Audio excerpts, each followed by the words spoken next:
Inferno.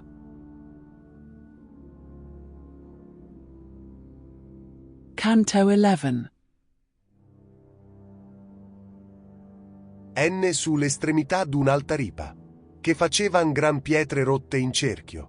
Venimmo sopra più crudele stipa. Upon the utmost verge of a high bank, by craggy rocks environed round, we came, where woes beneath more cruel yet were stowed, and here to shun the horrible excess of fetid exhalation, upward cast from the profound abyss, behind the lid of a great monument we stood retired. Where on this scroll I marked, I have in charge Pope Anastasius, whom Photinus drew from the right path. Ere our descent behoves we make delay, that somewhat first the sense, to the dire breath accustomed, afterward regard it not. My master thus, to whom answering I spake, some compensation find that the time past not wholly lost. He then, lo! How my thoughts e'en to thy wishes tend. My son, within these rocks, he thus began, are 3 close circles in gradation placked, as these which now thou leavest. Each one is full of spirits accursed, but that the sight alone hereafter may suffice thee, listen how and for what cause endurance they abide. Of all malicious act abhorred in heaven, the end is injury, and all such end either by force or fraud works others woe but fraud, because of man peculiar evil, to God is more displeasing, and beneath the fraudulent are therefore doomed to endure severer pang. The violent occupy all the first circle, and because to force 3 persons are obnoxious, in 3 rounds each within other separate is it frammed.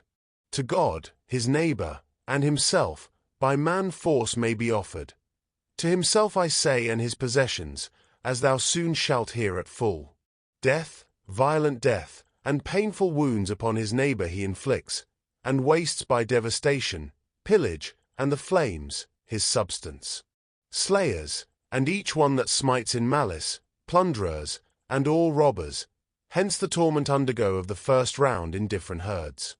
Man can do violence to himself and his own blessings, and for this he in the second round must I deplore with unavailing penitence his crime, who deprives himself of life and light, in reckless lavishment his talent wastes, and sorrows there where he should dwell in joy. To God may force be offered, in the heart denying and blaspheming his high power, and nature with her kindly law contemning.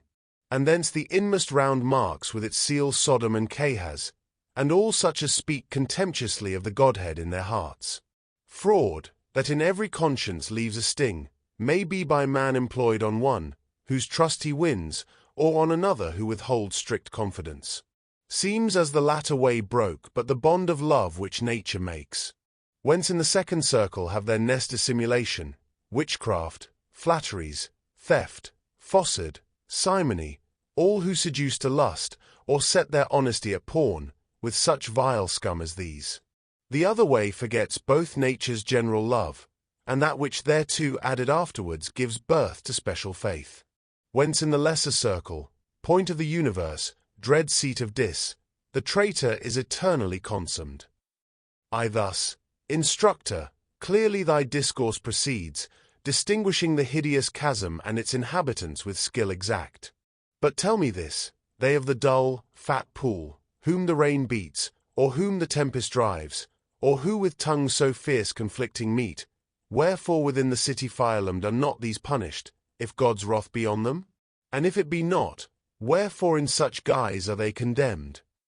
He answer thus returned, wherefore in dotage wanders thus thy mind, not so accustomed? Or what other thoughts possess it? Dwell not in thy memory the words, wherein thy ethic page describes 3 dispositions adverse to heatheness will, incontinence, malice, and mad brutishness, and how incontinence the least offends God, and least guilt incurs? If well thou note this judgment, and remember who they are, without these walls to vain repentance doomed, thou shalt discern why they apart are placked from these fell spirits, and less wreakful pours justice divine on them its vengeance down. O Son, who healest all imperfect sight, thou so contents me, when thou solvest my doubt, that ignorance not less than knowledge charms. Yet somewhat turn thee back, I in these words continued, where thou saidst, that usury offends celestial goodness, and this not perplexed unravel. He thus made reply, philosophy, to an attentive ear, clearly points out, not in one part alone, how imitative nature takes her course from the celestial mind and from its art, and where her laws the Stagirite unfolds, not many leaves scanned o'er, observing well thou shalt discover, that your art on her obsequious follows, as the learner treads in his instructor's step, so that your art deserves the name of second in descent from God. These two, if thou recall to mind creation's holy book, from the beginning were the right source of life and excellence to humankind. But in another path the usurer walks, and nature in herself and in her follower thus he sets at naught, placing elsewhere his hope. But follow now my steps on forward journey bent, for now the Pisces play with undulating glance along the horizon, and the wane lies all o'er the northwest, and onward there a space is our steep passage down the rocky height.